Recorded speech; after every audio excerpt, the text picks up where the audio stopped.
from the state of Florida. That was a good view. The one, the only, from CBS Sports, Dave Richard. Good morning, Dave. You thought I was gonna not show up? That's not what I said. That's what Chris said. I said, dude, he's gonna show up. He's a professional. Yeah, I didn't mean to make Chris stressed. I'm sorry, Chris. That's not what I do. No, that's okay. And I also want to note before we get to fantasy football that I'm not going to say anything, Dave. About what? We're just going to move on. What would it possibly be you'd be talking about? If I was Dave Richard, I would come on after if Florida State was number 2 and they got boat raced and crushed and embarrassed in front of the entire world. I would be laughing and making fun of it, or he would be laughing and making fun of Florida State. Well, that happened to Miami last weekend. But you know what? You know what they say, Jason? You can't throw water out of your boat when there's a lot of water coming in at the same time too. With they people. Say that. They say that all the time. That's a famous. What a phrase! It's a turn of phrase. That Abraham Lincoln. It's a proverb. So with Florida State losing again, and also I'm classy. I'm just going to say, Dave. Hopefully they tried their best and they had fun, and you get them next time, champ. Do you remember how I behaved on this show when Florida State lost to Virginia? Yeah, I do. I remember exactly how you did your little, I'm not going to lean in, and then you said little cutting jibes.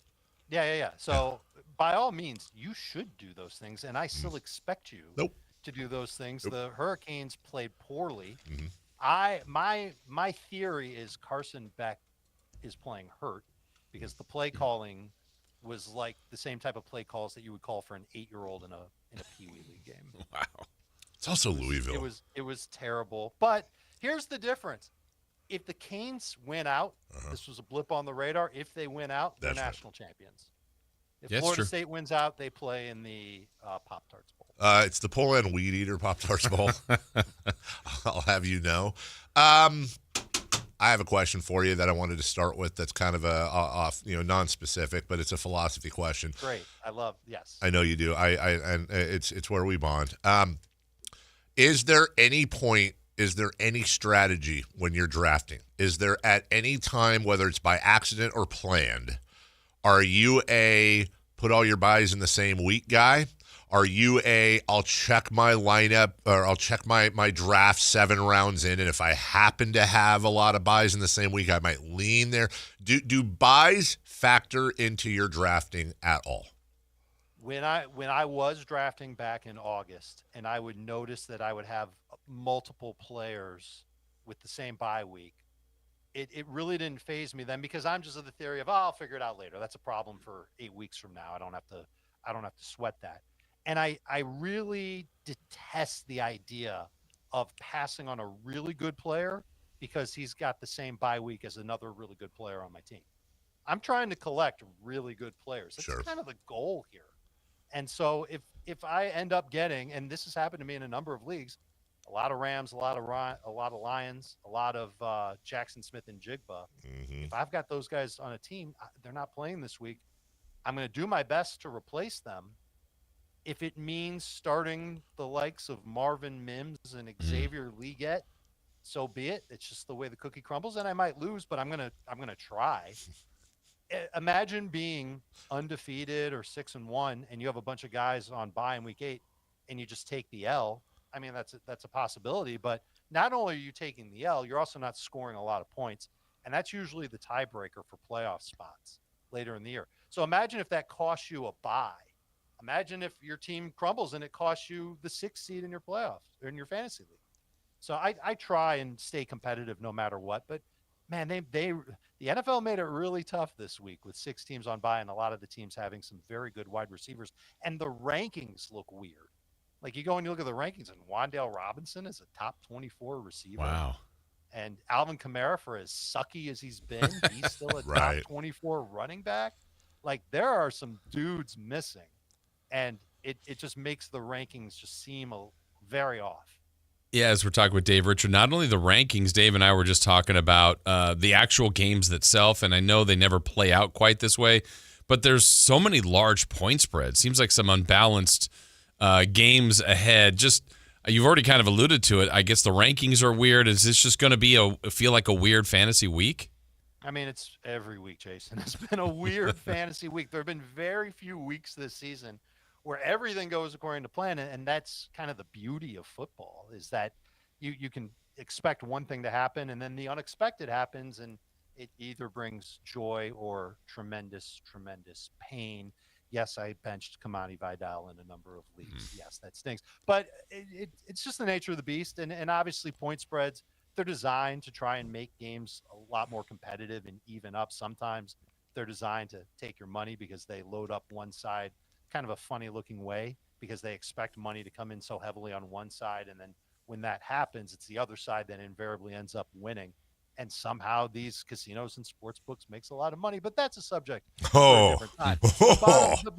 The bottom line is simply like there are a couple of games where it feels pretty unbalanced, and those are usually the games where, you know, one or two of them, they end up going the other way because the unexpected happens. Dave Richard with us. By the way, I am starting Marvin Mims this week. I don't hate it. I really don't hate it. I've got reasons for it. Talk to Chuba Hubbard fans. There's a lot of talk about that. Is he even? I mean, are you just keeping him around for funsies at this point? What's your outlook? I think he's a flex play. Okay. And if I went back and watched the film of the game, and there is a obvious, this is going to seem obvious, especially to you, Dave, but there is an obvious difference in the speed and the quickness to rushing lanes from Rico Dowdle to Chuba Hubbard. And maybe it's because Chuba, it's his first game back, but Rico is the better, more effective running back for Carolina. And the fact that Chuba Hubbard played a higher percentage of the snaps, played way more on third downs, and played near the goal line, just it felt weird after last week. And if the Panthers stick with it, and they're talking like they're going to stick with it against Buffalo, who's been bad against the run, we'll see how they come out of the bye and if they can fix some things. Then I think you have to respect it a little bit and kind of downgrade Dowdle and upgrade Chuba. Neither of them are top 15 type fantasy running backs, but Chuba, maybe he gets 3 catches, maybe he totals 60 yards.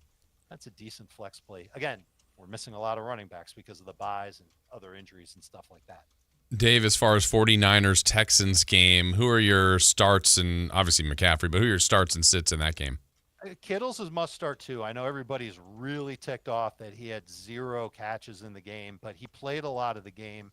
I do worry a little bit about Kittle having to block more than run routes. And if that happens, because the Texans have a really good pass rush, and if that happens, yeah, Kittle's numbers will be affected, but you're going to have FOMO with him.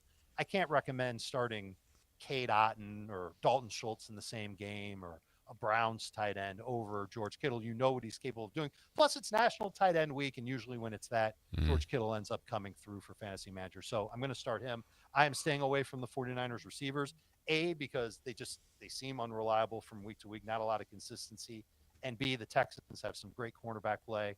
Despite what you saw from Jackson Smith and Jigba on Monday, these guys are not as good as Jackson Smith and Jigba, and I don't want to trust Kendrick Bourne or Jawan Jennings. I do like Jennings better. And then on the other side for Houston, I do like Dalton Schultz. Tatum Bethune has been a great replacement for Fred Warner, but that's been more against the run than the pass. And so if that's how the 49ers go about trying to defend Schultz is the guy that CJ Stroud has a lot of time with and experience with and chemistry with. And we talk about those things. They're real things in the NFL, and they translate to fantasy. So I'm kind of a big fan of Dalton Schultz. No Nico Collins for Houston. It looks like we're trending in that direction, which makes the rest of that receiving core kind of sketchy for me for Houston. There's nobody I really want to trust except for Schultz. Woody Marks would be the running back I would prefer for Houston. But I'm intrigued by this game because I think the defense is – I know San Francisco's defense is so beat up, but they're finding ways to stay competitive, man. I really tip my cap to Robert Saleh and that entire coaching staff for doing what they've done and scheming the way they have. And CJ Stroud just has not been himself this year, and it's going to continue to be that way because there's no Nico Collins and because that offensive line is in such rough shape. A couple of quick ones before we say bye-bye. T. Higgins or Stephon Diggs at wide receiver? T over Diggs, both of them top 24 wide receivers. And then they're asking which one I don't put in. Should I put that one in over or Chase Brown for flex PPR? I think I'm going to start moving Chase Brown up my rankings. I just think that he's finally got a matchup where he'll be able to run, catch passes. I don't see the Jets as being overly competitive in the game. So I might lean Chase Brown over Stephon Diggs. Bannon Jr. or Alec Pierce in the flex? I think I'd lean Pierce because I'm expecting David Njoku to play. I hope you're right because I have David Njoku in my flex and I have nobody on my bench. Oh, no reinforcements? Everyone's either hurt or I think I have 5 buys in that league this week. If he ends up not playing, he's probably the guy you're dropping. The thing is, and this is really the tough decisions that fantasy managers have to make, is when they've got a player who's good that they don't want to drop but they have to drop. If you do it on Saturday, nobody can pick them up if you use waivers until next week. So at least you've got a chance to get a player like that back. You just don't want to cut somebody who ends up playing and then goes off. Because you're not getting him back. Where can people hear, see, read, and consume all things Dave Richard? I was late to our party today because I was recording the second of 2 episodes of Fantasy Football Today live on YouTube. Wow. We do 2 starter sit episodes every single week.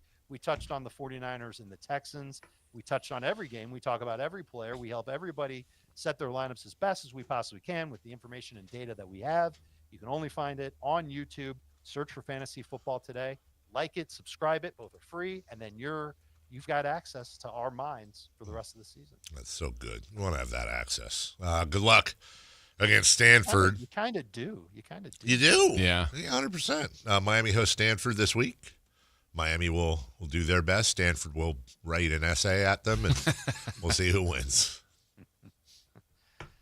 Yeah. Have a good weekend, brother. I'm worried about that quarterback. Yeah, well.